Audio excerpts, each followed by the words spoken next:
Deus me deita, acontece, me levanta comigo, eu calo, comigo eu canto, eu bato um papo, eu bato um ponto, eu tomo um drink, eu fico tonto. Quer conquistar bem-estar e ficar de bem com a vida? Eu sou Roberta Berlitz e posso te ajudar. Acesse meu contato pelo QR Code e saiba mais.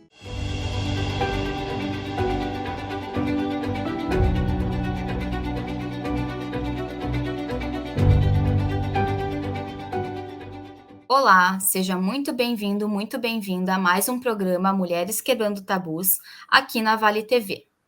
Eu queria primeiramente agradecer aos nossos apoiadores, o Majestic Drinks e a Roberta Berlitz, terapeuta e psicopedagoga. Vocês já devem ter percebido que a partir dos últimos programas a gente começou a fazer eles a partir das temáticas comemorativas, algumas datas que a gente tem que se comemoram em alguns meses, né, durante o ano. E no programa de hoje, a gente vai estar falando, então, do Dia Nacional do Idoso. E, não menos importante, né, da mulher idosa também, que está nesse escopo aí. Para o programa de hoje, a gente tem uma convidada muito especial e de antemão eu já queria agradecer muito a participação dela, que é a Ana Maria Colin, uma professora doutora. Ela vai estar aqui conosco debatendo um pouquinho, abrindo um pouquinho a nossa mente sobre esse assunto. E então queria chamar a Ana para se apresentar para os nossos telespectadores. Olá a todos, a todas e a todes. É um prazer estar aqui. Eu sempre dizia há pouco para a Jana, né, que eu acho que falar é uma forma de resistência, é uma forma de luta também.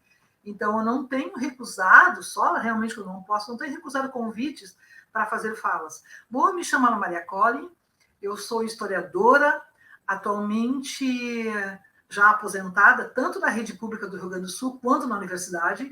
Atualmente, eu sou professora, como professora aposentada, na Universidade Federal da Grande Dourados, onde eu trabalho na pós-graduação em História, especialmente orientando doutorandos e mestrandos, e sou pesquisadora da Unesco, junto à Cátedra de Diversidade Cultural e Gênero. Sou também especialista em História das Mulheres, das relações de gênero e das dessexualidades, atualmente sexualidades dissidentes. Então, por esse motivo que eu estou aqui com todo prazer, para conversar com vocês, para ouvir as coisas que a Jana tem para me perguntar também. Então, um prazer novamente e eu espero poder contribuir para que nós possamos fazer novas reflexões, novos pensamentos sobre coisas tão antigas, já dadas. Maravilha, Ana. Eu queria, então, agora que tu pudesse fazer uma audiodescrição também. A gente tem pessoas com deficiência visual, para que elas consigam te enxergar também. Bom, eu sou branca, uso óculos, nesse momento óculos de aro negro, tenho cabelo super fininho, quase sempre amarrado, estou usando uma blusa estampada verde, marrom e branca, com um colar marrom e verde. E tenho também 72 anos. Muito bem.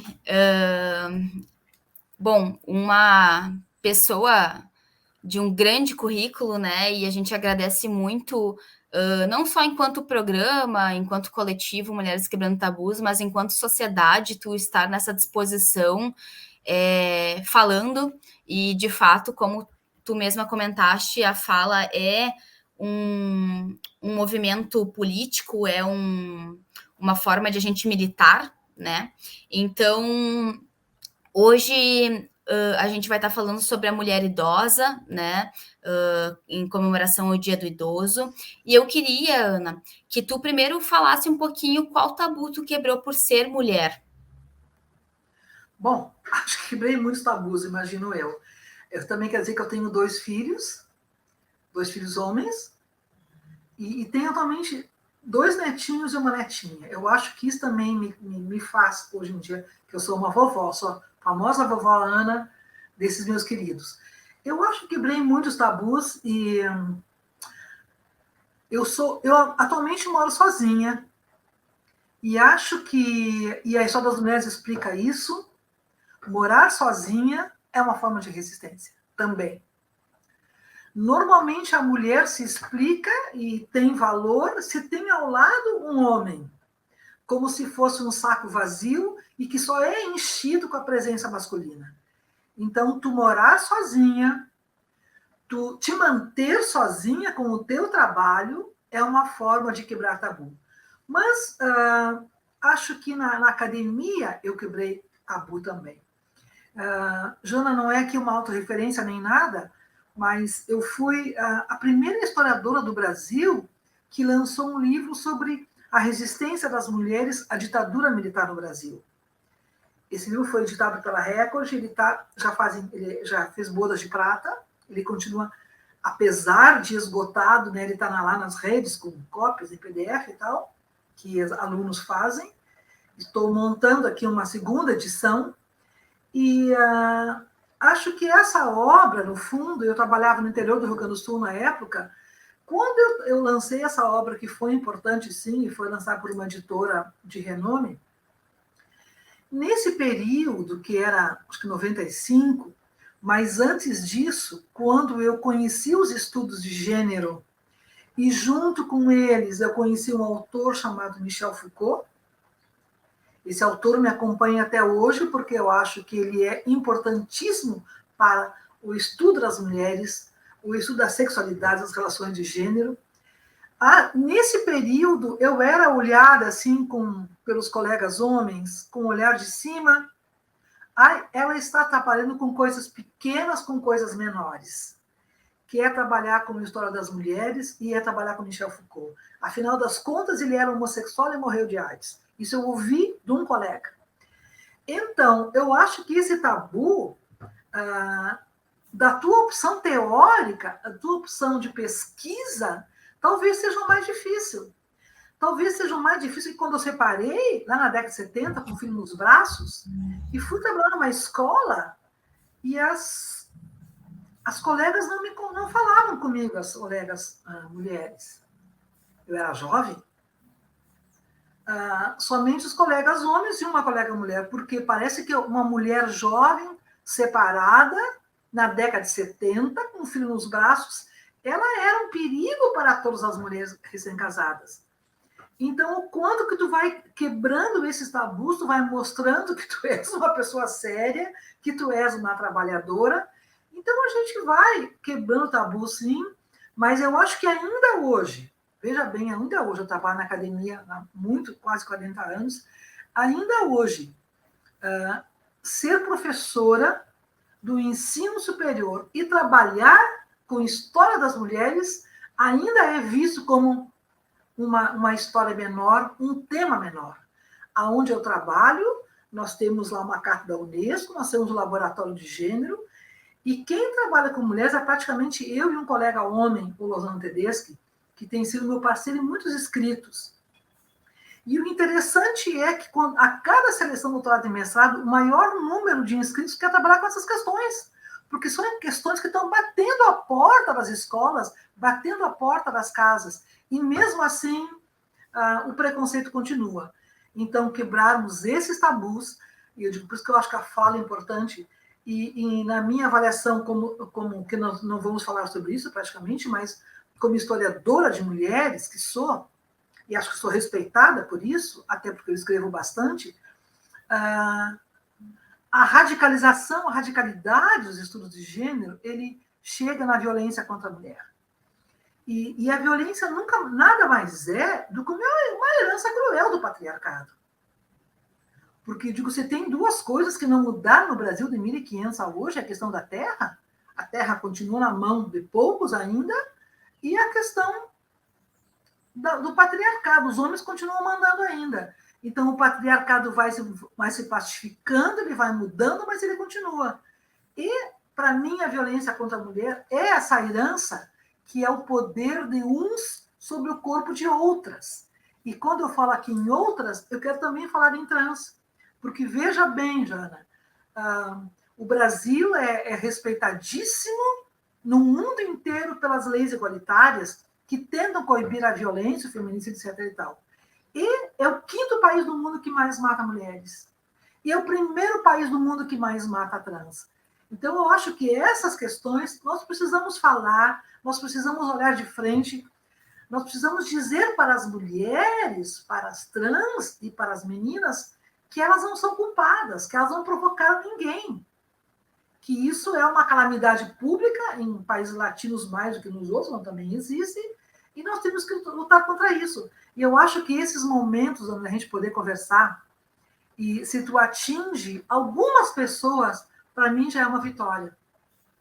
Porque as mulheres, às vezes, quando elas escutam de que elas não são as únicas, de que elas não provocaram ninguém, que elas são somente vítimas, elas conseguem, muitas vezes, sair desse buraco, né? Então, essa, no fundo, é a minha apresentação, e é por aí que eu transito nessas questões, e quero, apesar de... Eu já estou com 72 anos, me acho assim, super jovem, super dinâmica, trabalho muito, eu, enquanto puder, eu quero continuar com essas pesquisas, com esses escritos, contribuindo, em especial, para a história das mulheres. Até esses dias, eu trabalhava com a história das mulheres só. Hoje em dia, não. A gente trabalha com sexualidades dissidentes, que são essas outras sexualidades que fogem desse formato normativo, né? Que um casal é somente homem e mulher, que outro é homem, outro é mulher, como se não existissem outras formas de vida. Então, essa aí sou eu, pesquisadora. E, para terminar na minha apresentação, já desculpe tomar tanto tempo, apesar de ser historiadora, eu trabalhei durante muitos anos, tanto no pós-graduação da UniJuí, como do La Salle, ali em Canoas, com pós-graduação em educação. E eu tenho, assim, na minha trajetória como educadora, que fui, que sou ainda, uma certeza. Apesar da escola estar caindo aos pedaços, apesar dos professores e professoras ganhando muito menos que um gari, muitas vezes, como é o meu caso, com todo respeito aos garis, que é um trabalho essencial. Apesar de tudo isso, eu ainda acho que a escola é um lugar privilegiado de mudanças. Eu acho que eu não posso confiar nessa hora na família, e vou dizer por quê, que quando eu falo em violência contra as mulheres, não é sempre que a família é o lugar acolhedor. Quando eu falo de homofobia, quando eu falo de preconceito à sexualidade, não é a escola o lugar, não é a família o lugar mais acolhedor. Muito menos a igreja. Então, eu acho que a escola poderá ser, como é muitas vezes, a escola pode ser um lugar de transformação das relações de gênero.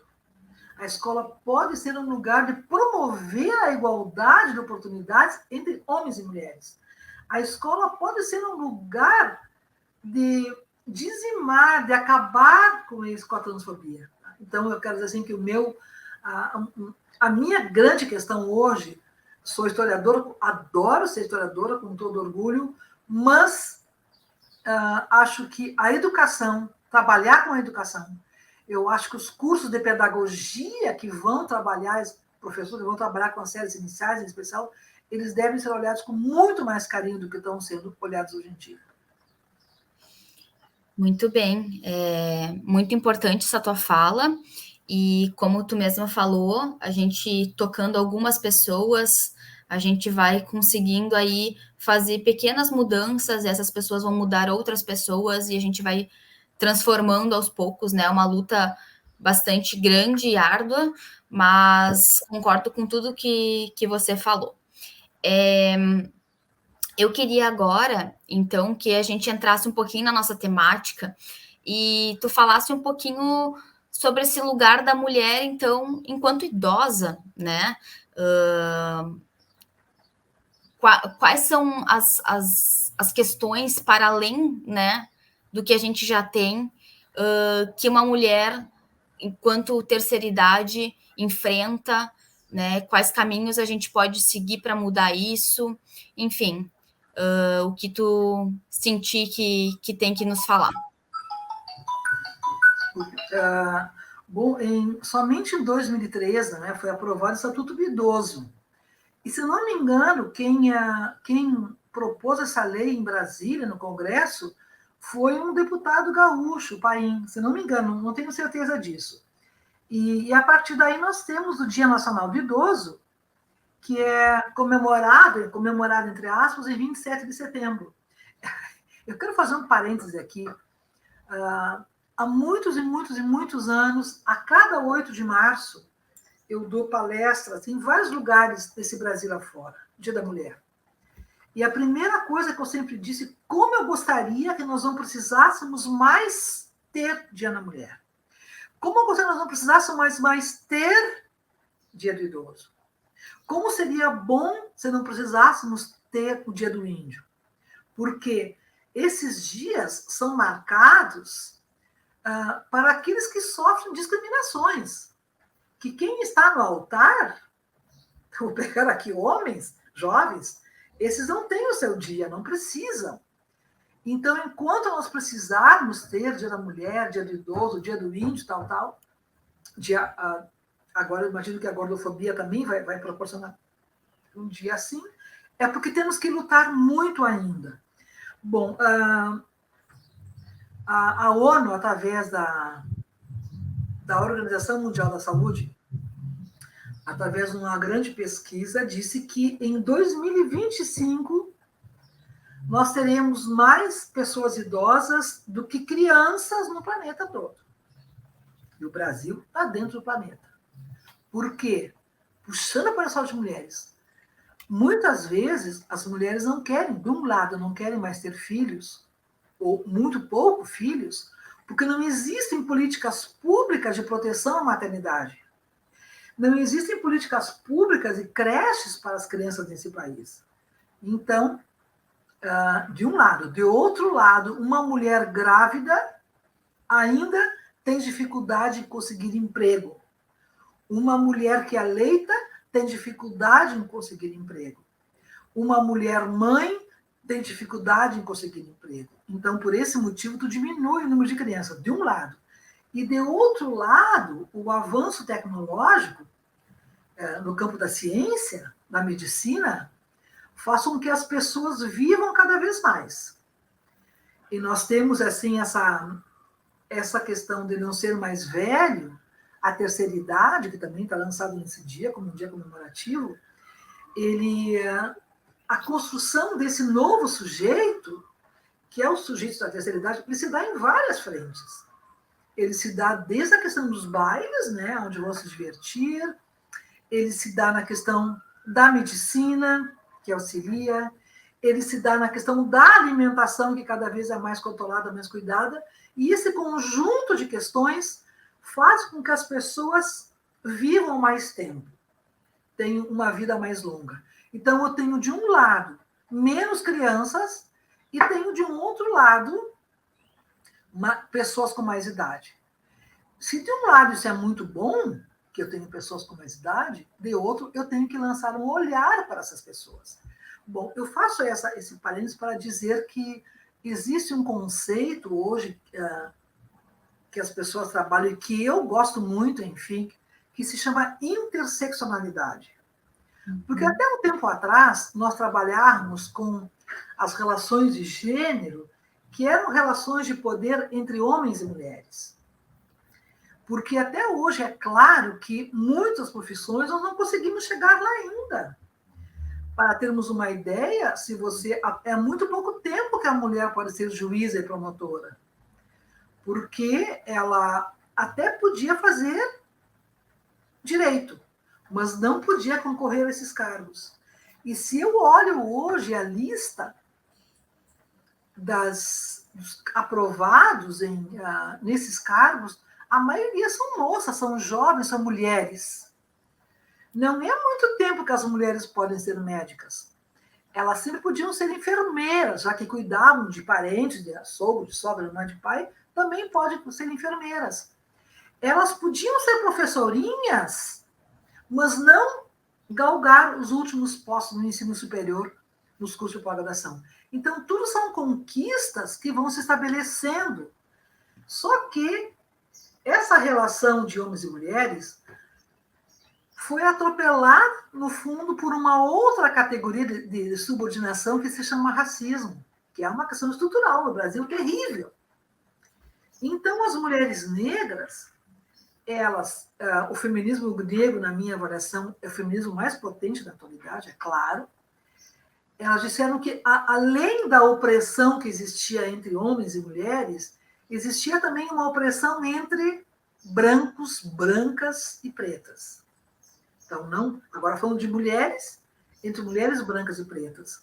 Eu lembro quando meu filho trabalhava na Universidade da Pensilvânia, nos Estados Unidos, e eu fui lá e encontrei muitas professoras negras naquela universidade, que é uma das mais importantes dos Estados Unidos. E daí disse a uma amiga do meu filho: olha, Ana, eu quero te dizer que mais do que a opressão que nós sentimos de homens, nós sentimos de mulheres brancas. Então, aparece agora, então, essa questão do racismo como também uma categoria de subordinação. Aqui eu já tenho, então, a questão de gênero, eu tenho a questão de raça, eu tenho a questão de classe, que eu não posso esquecer, que é diferente ser mulheres pobres e mulheres ricas. No único momento que a questão de classe é apagada na violência contra a mulher, porque aí a mulher apanha e morre do barraco ao castelo. E há algum tempo também se coloca a questão do etarismo, que é essa palavrinha quase nova, que é a questão da geração, a questão da idade, como também uma categoria de opressão contra as mulheres. Essa soma é que eu vou... E posso botar também religião, posso botar etnia, etc. Mas essa soma de opressões se chama interseccionalidade.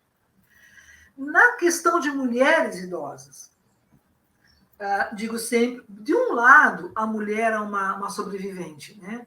Em todas as grandes crises, quando há desemprego e tal, quem sustenta a casa é a mulher, não com emprego formal, mas vendendo pano de prato, fazendo docinhos, fazendo lasanhas, fazendo faxinas. São coisas que os homens não se dispõem, que são trabalhos menores também. E as mulheres sempre se dispuseram. De um lado, elas são tremendamente garantidoras da sobrevivência doméstica. E se olharmos as pesquisas feitas no Brasil, o número de lares que são sustentados somente por mulheres é imenso.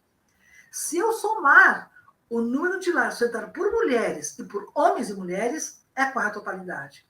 Então, o trabalho informal sempre manteve a mulher e as famílias. Agora, os empregos formais para as mulheres idosas são muito difíceis. Os homens ainda conseguem. As mulheres não conseguem empregos depois de uma certa idade. E olha, estão falando aqui com uma mulher que tem 72 anos. Eu me mantenho nativa, e gosto de falar sobre isso, pela minha insistência na pesquisa. Porque eu continuo pesquisando muito, continuo escrevendo muito, e isso me mantém na ativa. Mas essa não é regra. Mulheres a partir dos 60 anos já não conseguem mais emprego. Mulheres a partir dos 60 anos já são vistas como descartáveis. Elas são olhadas com um olhar de menores porque possuem mais de 60 anos. Enquanto que nós vemos também, veja, é um monte de paradoxos e contradições. Por outro lado, se nós formos analisar os óbitos, os homens morrem muito antes que as mulheres, a nível geral. As mulheres são mais longevas que os homens, a nível de humanidade, não só de Brasil. Então, elas sobrevivem muito mais tempo e elas sobrevivem ativas, nem que seja no trabalho informal. Então, a questão da garantia dos empregos formais, a garantia de um lugar social de respeito, transforma o etarismo num lugar também de opressão.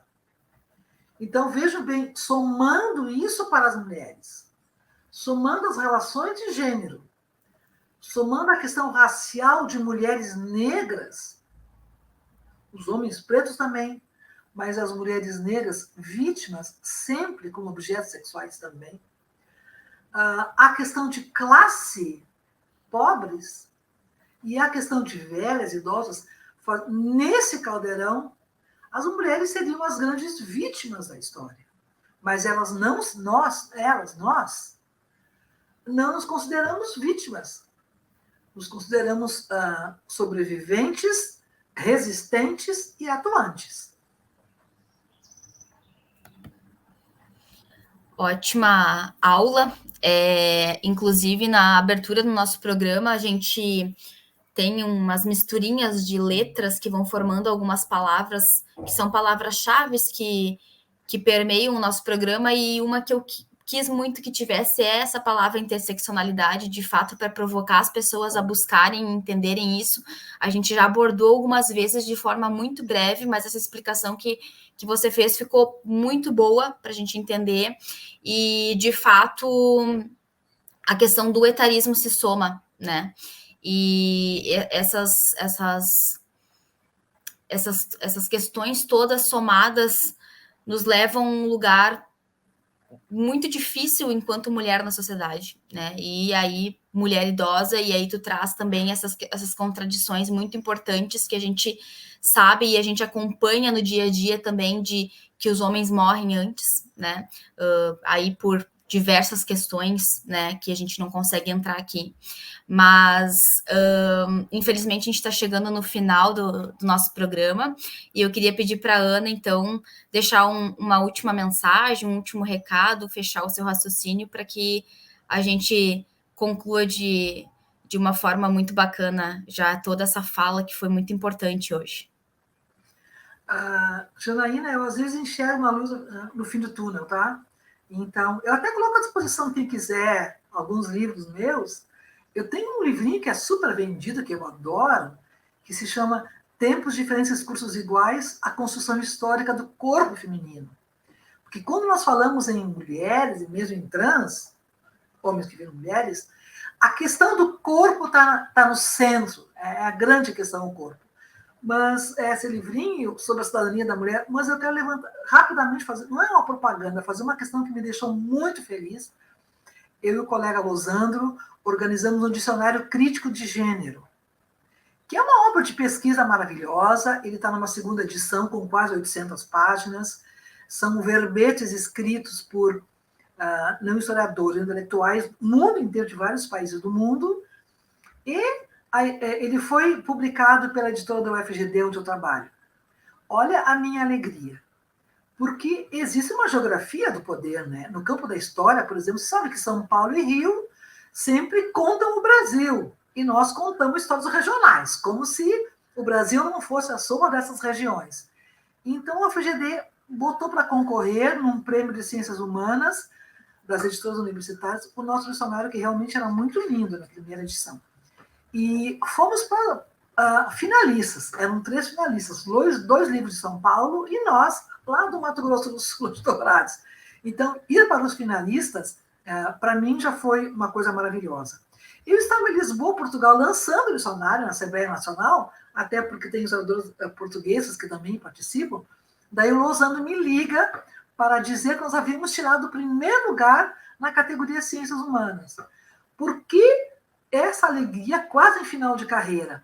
Porque, veja bem, primeiro, a geografia do poder, não é? Um livro lá do Mato Grosso do Sul, concorrendo com 2 livros de São Paulo. E porque nós estávamos em tempo de ideologia de gênero, onde gênero era uma questão maldita, falar de mulheres, tudo era maldito, e nós ganhamos esse primeiro lugar com um livro chamado Dicionário Crítico de Gênero. Então, essa é uma alegria. E daí, quem tem interesse, as temáticas todas são muitos e muitos temas, são quase 200 tipos de verbetes com historiadores. Então, quem tem interesse pode fazer contato. A Jana pode depois botar ali meu e-mail, meu WhatsApp, coisa assim. E quem quiser fazer contato por causa dos livros ou por outras questões, eu me coloco à disposição. Novamente, Jana, quero agradecer. Foi um prazer estar aqui. Imenso prazer, porque volto a dizer aquilo que eu falei no começo.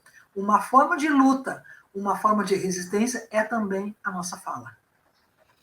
Ótimo, a gente que agradece, o prazer é todo nosso, foi uma grande aula, pena que a gente tem pouquinho tempo, mas já fica o convite que lá no dia que foi instituído o direito ao voto da mulher, a Ana vai estar conosco novamente. Então, muito obrigada, mande esse vídeo para quem você acha que pode aí estar precisando quebrar alguns tabus também, para que a gente consiga estar levando mais informação e conhecimento. Até mais!